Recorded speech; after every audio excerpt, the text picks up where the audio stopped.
are people who used to live not too long ago, they used to live a desert life. They used to be Bedouins, shepherds, lived under the sun. Their castle was a tent. And then they came into wealth. And when they come into wealth, they become like, they make Fir'aun look humble, man. They have this like God complex. Like I met somebody, amazing. You met someone in the Muslim world, very wealthy man. Just ran into him at the airport. He just recognized me. Anta ala YouTube? I was like, yeah. So we started talking. And I was on my flight back to America, and he asked me where I'm from. I said, I'm from America. And he's, oh, those guys, they're our servants. What? Excuse me?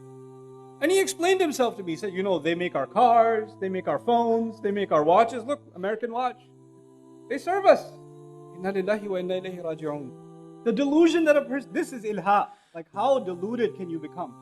How distracted can you become? That this is all your life amounts to now.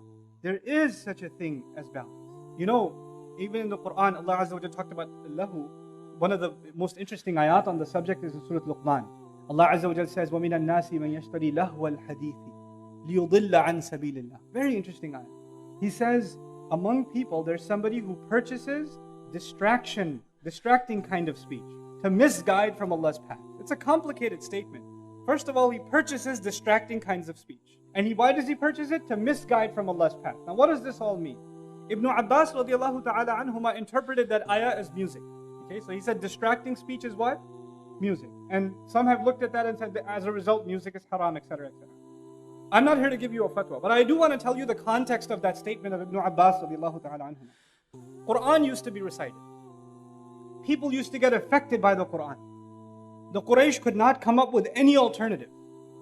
So they came up with a strategy. لا تسمعوا لهذا القرآن وألغوا فيه لعلكم تغلبون. Don't listen to this Quran. Create distraction when it's being recited so you can win. So you can dominate. So they paid women to sing and do like a in the middle of the street concert. So anybody who was listening to the Quran say, hey, there's a concert happening. And then you just go there and start listening to the song. The Quran comments on this entire story and says, among people, there is someone who purchases distracting speech so they can misguide from Allah's path. Not so they can be misguided, so they can misguide others from Allah's path. This is the next step of lahu. You know, you and I are consumers of it. You and I are, you know, we can become addicts to like Netflix or online TV shows or, you know, video games or whatever it is, mobile apps, social media, comments, likes, dislikes. You know, some people spend all their time not watching a video, but the comments. That's all they'll do. But you know, you're the consumer. But there are those who created this to keep you busy. They keep you busy. I don't want to go too long on this subject, but I do want to say one thing that is close to my heart. That hurts me a lot. You know, Fir'aun was very afraid of Banu Israel. People don't know that. Quran says that he was actually afraid. You know, وَنُرِيَ فِرْعَوْنَ وَهَامَانَ وَجُنُودَهُمَا مَا كَانُوا يَحْذَرُونَ.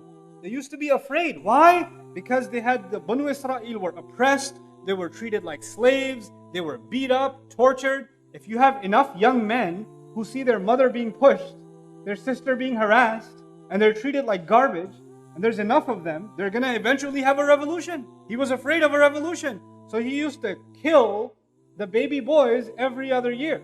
Or every often when there's too many baby boys, he would kill them. Why? Because you cannot have too many young men.